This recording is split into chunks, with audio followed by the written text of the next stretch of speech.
21 जुलाई 1993 कोलकाता की सड़कें जंग का मैदान बन चुकी थी।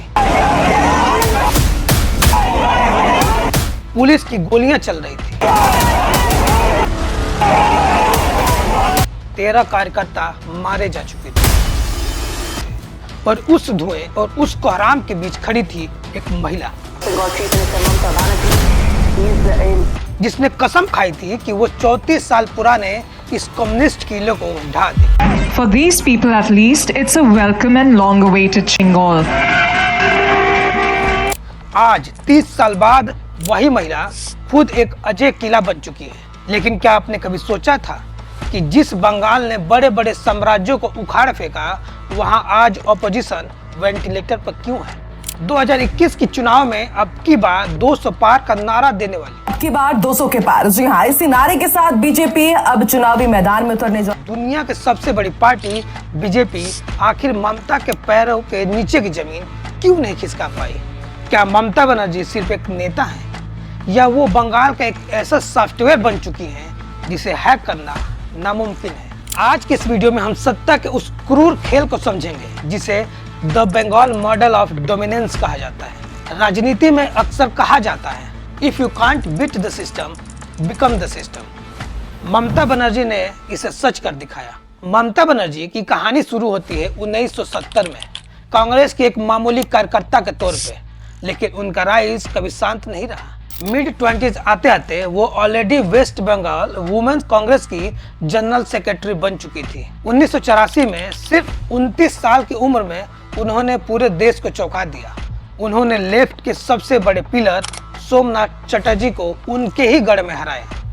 शुरू से ही ममता एक स्ट्रीट फाइटर तो थी ही कि वक्त पर उनकी कार मिली नहीं और ममता को काफी दूर तक पैदल चलना पड़ा। लेट 1980 और अर्ली 1990 में वो कांग्रेस के अंदर धीरे धीरे ग्रो करने लगी और अपना राजनीतिक वर्चस्व बढ़ाने लगी। लेकिन साथ ही उनका फ्रस्ट्रेशन भी बढ़ने लगा। उनका मानना था कि कांग्रेस ने बंगाल में हार मान ली है, कन्फ्रंटेशन की जगह एडजस्टमेंट कर लिया है। जिसके बाद उन्होंने 1998 में अपनी एक पार्टी बनाई जिसका नाम था तृणमूल कांग्रेस। 1998 में उन्होंने साफ कर दिया, मेरी पार्टी समझौते से नहीं बल्कि संघर्ष से चलेगी। वो एनडीए के साथ भी आई। दिल्ली ने उन्हें पहला रेलवे मिनिस्टर बनाया, विजिबिलिटी दी, लेकिन उनका असली ट्रांसफॉर्मेशन दिल्ली से नहीं आया। वो आया सिंगूर और नंदीग्राम से। 2006 में जब लेफ्ट गवर्नमेंट ने टाटा मोटर्स के लिए जमीन एक्वायर करने की कोशिश की तो ममता ने खुद को उस आंदोलन की आग में झोंक दिया। उन्हें अरेस्ट किया गया, पीछे धकेला गया। फिर उन्होंने 26 दिन का हंगर फाइट शुरू कर दिया। सर्दी के बीच वो कमजोर से दिखने वाली लेकिन जिद्दी ममता, यह तस्वीर बंगाल के पॉलिटिकल मेमोरी में बस गई। नंदीग्राम में जब गोली चली, ममता ने उस दुख को एक पॉलिटिकल हथियार बना दिया। वो विक्टिम से मिली, उनकी आवाज को एम्पलीफाई किया, वायलेंस को पर्सनल बना दिया। 2009 तक जमीन हिल चुकी थी और 2011 में सालों की एजिटेशन का इम्पैक्ट फाइनली टूट पड़ा और 34 साल का अनइंटरप्टेड कम्युनिस्ट रूल खत्म हो गया। 20 मई को ममता बनर्जी ने चीफ मिनिस्टर के रूप में शपथ ली। मगर जैसे ही ममता ने पावर को कंसोलिडेट किया, ऑपोजिशन सिर्फ कमजोर नहीं हुआ, उसे सिस्टमेटिकली डिसमेंटल किया गया पार्टी बाई पार्टी। पहले कांग्रेस खत्म हुई, फिर लेफ्ट की बारी आई। ममता ने लेफ्ट की ऑर्गेनाइजेशनल स्पाइन को ही तोड़ दिया। पार्टी ऑफिस सीज हुई, कैडर्स भगा दिए गए। 2021 तक आते आते कांग्रेस और लेफ्ट के पास 0 एमएलए बचे। जो पार्टी कभी 40% से 50% वोट लेती थी, वो सिर्फ यादों में रह गई। उनकी जगह एक नया इकोसिस्टम ले चुका था। बंगाल पर कभी कांग्रेस रूल कर, इसी पार्टी ने ममता बनर्जी को जन्म दिया। लेकिन इतिहास की विडंबना देखिए, ममता ने उसी पार्टी का गला घोट दिया जिसने कभी उन्हें चलना सिखाया था। डिकेट्स के लेफ्ट रूल्स ने कांग्रेस को ग्रास रूट से पहले ही खोखला तो कर दिया था। जब ममता उनसे दूर हुई तो कांग्रेस ने सिर्फ एक लीडर नहीं, अपना फ्यूचर भी खो दिया। कैडर शिफ्ट हो गए, वोटर्स फॉलो कर गए और रातों रात कांग्रेस ऑफिस पे झंडे बदल गए। 2011 के बाद बंगाल में विपक्ष में रहना सिर्फ हारना नहीं था, यह एक सर्वाइवल का संकट बन गया था। कांग्रेस एमएलए दल बदल करने लगे, चुपके चुपके नहीं बल्कि पूरे बल्क में। 2016 में जब कांग्रेस ने 44 सीटें जीती, तब लोगों को लगा शायद जान बची। लेकिन खेल देखिए, उस 44 में से 24 विधायक सीधे तृणमूल में जाके मिल गए। 2021 का रिजल्ट तो इंडिपेंडेंस के बाद सबसे बड़ा झटका था। कांग्रेस के 0 सीट्स आई। आजादी के बाद ये पहली बार था जब बंगाल असेंबली में कांग्रेस का एक भी एमएलए नहीं था। जो छोटी मोटी जीत मिली, ममता ने उसे भी टिकने नहीं दिया। 2023 में सागर दीघी बाई इलेक्शन में कांग्रेस को एक सीट मिली। पूरे देश में शोर मचा कि कांग्रेस वापस आ रही है, लेकिन सिर्फ 3 महीने, मात्र 3 महीने के अंदर वो एमएलए तृणमूल में जाके मिल गया। ममता ने सीधे कैमरे पर कहा था, कांग्रेस का बंगाल में अब कुछ नहीं बचा। वो पार्टी जो कभी उनकी मेंटर थी, वो अब पॉलिटिकल इनविजिबल हो चुकी थी। उन्हें हराया नहीं गया, उन्हें खत्म किया गया। कांग्रेस खत्म हुई, लेफ्ट मिट्टी में मिल गई, तो फिर उस खाली जगह को भरने के लिए कौन आया? जवाब था बीजेपी। एक ऐसी पार्टी जिसे बंगाल के इंटेलेक्चुअल्स ने हमेशा विदेशी कहकर रिजेक्ट किया था। लेकिन 2019 में कुछ ऐसा हुआ जिसने ममता के पैरों के नीचे की जमीन खिसका दी। पहली बार बंगाल की सड़कों पर जय श्री राम का नारा सिर्फ धर्म का नहीं, बल्कि एक पॉलिटिकल रिबेलियन का नारा बन गया था। वर्षों से अपीजमेंट की राजनीति देख रहे हिंदू वोटर्स ने पहली बार एक ब्लॉक की तरह वोट किया। नतीजा लगभग 40% वोट शेयर और 18 लोकसभा सीटें बीजेपी को मिली। ऐसा लगा मानो दीदी का किला अब ढहने वाला ही है। लेकिन यहीं से शुरू हुआ बंगाल की मिट्टी का वो सॉफ्टवेयर जिससे दिल्ली आज तक क्रैक नहीं कर पाई। बीजेपी के पास नंबर्स थे, जोश था, लेकिन बंगाली चेहरा नहीं था।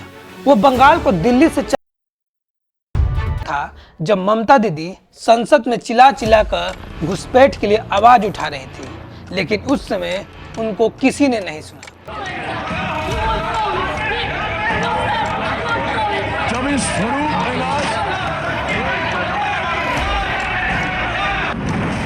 फिर उन्होंने अपना गोल शिफ्ट किया और उन्हीं घुसपैठियों की सबसे बड़ी मसीहा बन के उभर गई। चुनाव आयोग के हालिया डेटा के मुताबिक 2002 से 2025 के बीच बंगाल के बॉर्डर्स के जो जिले हैं, वहां पे वोटर्स की संख्या असमान रूप से उछाल आया है। जहां बंगाल का औसत वोटर ग्रोथ 67% रहा, वहीं उत्तर दिनाजपुर में यह 105% और मालदा में 95% तक पहुंच गया। हाल ही में स्पेशल वोटर रिवीजन SIR के दौरान चुनाव आयोग ने पाया कि लाखों नाम लॉजिकल डिस्क्रिपेंसी की श्रेणी में है, यानी ऐसे लोग जिनके दस्तावेज संदिग्ध हैं, लेकिन वो वोटर लिस्ट में शामिल है। ये घुसपैठिए सिर्फ लोग नहीं, ये एक पक्का वोट बैंक है। जब कोई सत्ता इन्हें पहचान देती है तो बदले में उन्हें अंधभक्ति और वोट देते हैं। और यही वजह है कि घुसपैठ आज बंगाल की राजनीति का सबसे बड़ा बिजनेस और सबसे बड़ा मुद्दा बन चुका है। अब बात करते हैं उस आजादी की जिसका दावा ममता बनर्जी अक्सर दिल्ली में जाकर करती हैं, जिसमें वो बोलती हैं कि देश में डिक्टेटरशिप है, बोलने नहीं दिया जाता है। लेकिन वो खुद क्या करती हैं? एक 22 साल के लॉ स्टूडेंट को सिर्फ एक वीडियो बनाने के लिए दूसरे राज्य से गिरफ्तार कर लिया गया। सहयोग जैसे प्लेटफॉर्म्स के जरिए जिला स्तर के अधिकारियों को पावर दी गई है कि वो किसी भी सोशल मीडिया पोस्ट को हटवा सके और यूजर्स पे कार्रवाई कर सके। अभी एक यूट्यूबर्स को नए हाल ही में अरेस्ट किया गया है, सिर्फ इसलिए उन्होंने बंगाल पे एक वीडियो बनाया था। लेकिन जब भ्रष्टाचार या संदेश खाली जैसी घटनाएं होती हैं, तो पुलिस दोषियों को पकड़ने से पहले वीडियो बनाने वालों को पकड़ती है। वहाँ शेख शाहजहां जैसे लोग ये तय करते हैं कि किसे वोट देना है और किसे घर के अंदर रहना है। अगर बीजेपी या कांग्रेस पर बटन दबाया तो राशन कार्ड बंद कर दिया जाएगा। अगर हमारे खिलाफ बोला तो पुलिस केस में फंसा दिए जाएंगे। ये वो धमकियां हैं जो ग्रामीण बंगाल में रोज का हिस्सा है। ये लोकतंत्र नहीं, ये पॉलिटिकल टेररिज्म है। घुसपैठ का असर सिर्फ चुनाव तक सीमित नहीं है, ये बंगाल के कल्चर और सुरक्षा को बदल रहा है। बॉर्डर जिलों में आज भाषा, पहनावा और डेमोग्राफी पूरी तरह बदल चुकी है। अमित शाह से लेकर शुभेंदु अधिकारी तक बार बार ये आरोप लगाते हैं कि राज्य सरकार जानबूझ के फेंसिंग के लिए जमीन नहीं दे रही। वही ममता बनर्जी का अपना पक्ष है, वो इसे केंद्र का फेडरल ढांचा तोड़ना और BSF का दुरुपयोग करना कहती है। लेकिन सच तो ये है कि बॉर्डर्स के इलाकों में रोज होने वाली तस्करी और घुसपैठ को राजनीतिक संरक्षण मिलता है, क्योंकि ये घुसपैठिए ही चुनाव के लिए बूथ मैनेजमेंट का काम करते हैं। ममता बनर्जी को चुनौती देना इसलिए नामुमकिन नहीं है कि उनके पास बहुत अच्छे विचार हैं। चुनौती इसलिए मुश्किल है क्योंकि उन्होंने एक ऐसा सिस्टम बनाया है जहां घुसपैठिए वोटर हैं, पुलिस, पार्टी कार्यकर्ता और विरोध करने वाला अपराधी। भारत के बाकी राज्यों में वक्त के साथ नए चेहरे उभर आते हैं। धीरे धीरे एंटी इनकम्बेंसी आती है और सरकार बदल जाती है। लेकिन बंगाल में ऐसा क्यों नहीं देखा जाता? जवाब बहुत ही डरावना है। जिस सीढ़ी को चढ़ के ममता बनर्जी ने सत्ता के शिखर पर पहुंची थी, उन्होंने पहुंचते ही उस सीढ़ी को आग लगा दी। आज वो सीढ़ियां, वो रास्ते, वो जरिए सिर्फ इतिहास की किताबों में है, हकीकत में नहीं। बंगाल में अपोजिशन लीडर होना आज के दौर में सुसाइड करने जैसा है। यहाँ नेता सिर्फ चुनाव नहीं आते, वो अपनी जिंदगी की बुनियाद खो देते। उनकी सुरक्षा, उनकी रोजी रोटी और उनकी मानसिक शांति सब कुछ दांव पे लग जाता है। आंकड़े कहते हैं कि आज भी लगभग 40% लोग ममता के खिलाफ वोट करते हैं, लेकिन सिर्फ वोट से बदलाव नहीं आता। किसी भी नेता को उभरने के लिए क्या चाहिए? फंड रेज करने की जगह, रैलियां ऑर्गेनाइज करने के लिए आजादी और अपनी बात कहने के लिए प्लेटफॉर्म। बंगाल में यह सब जगह जीरो हो चुकी है। कोई भी नया अगर स्पार्क उठता है तो उसे या तो अपनी पार्टी में शामिल कर लिया जाता है या फिर उसे समाप्त कर दिया जाता है। बंगाल के नए और महत्वाकांक्षी पॉलिटिशियंस यह लेसन्स बहुत जल्दी सीख लेते हैं। या तो डोमिनेंट कैंप ज्वाइन कर लो या फिर पॉलिटिक्स से गायब हो जाओ। आज ममता बनर्जी बंगाल पर उसी तरीके डोमिनेट करती हैं जैसे कभी लेफ्ट करता था। बस एक खौफनाक फर्क यह है कि लेफ्ट की पावर उसकी आइडियोलॉजी में थी, लेकिन आज की पावर सिर्फ एक व्यक्ति में सेंटर्ड है। यहाँ किसी अल्टरनेटिव को एक्सीडेंटली फेल नहीं किया गया, बल्कि हर विकल्प को या तो न्यूट्रलाइज कर दिया गया या उसे मैच्योर होने ही नहीं दिया गया। डेमोक्रेसी अभी भी कागजों पे जिंदा है। इलेक्शन होते हैं, वोट्स पड़ते हैं, लेकिन जो लोकतंत्र की आत्मा है यानी कंपटीशन, वो धीरे धीरे खत्म हो चुकी है। बंगाल ने एक तनासा को हटाया था, लेकिन क्या उसने अनजाने में एक ऐसी मोनोपोली को जन्म दे दिया जिसे अब उखाड़ फेंकना नामुमकिन सा लगता है। घुसपैठियों की मदद से बदलती डेमोग्राफी, बोलने वालों को पुलिस का डंडा और विपक्ष का सिस्टमेटिक मर्डर, क्या यही है बंगाल का नया भविष्य? तो क्या आपको लगता है कि आपकी आवाज सुरक्षित है? क्या आपको लगता है कि 2026 में कोई बदलाव संभव है? अपनी राय कमेंट बॉक्स में दीजिए और इस वीडियो को शेयर कीजिए ताकि बंगाल का यह सच कोने कोने तक पहुंच सके।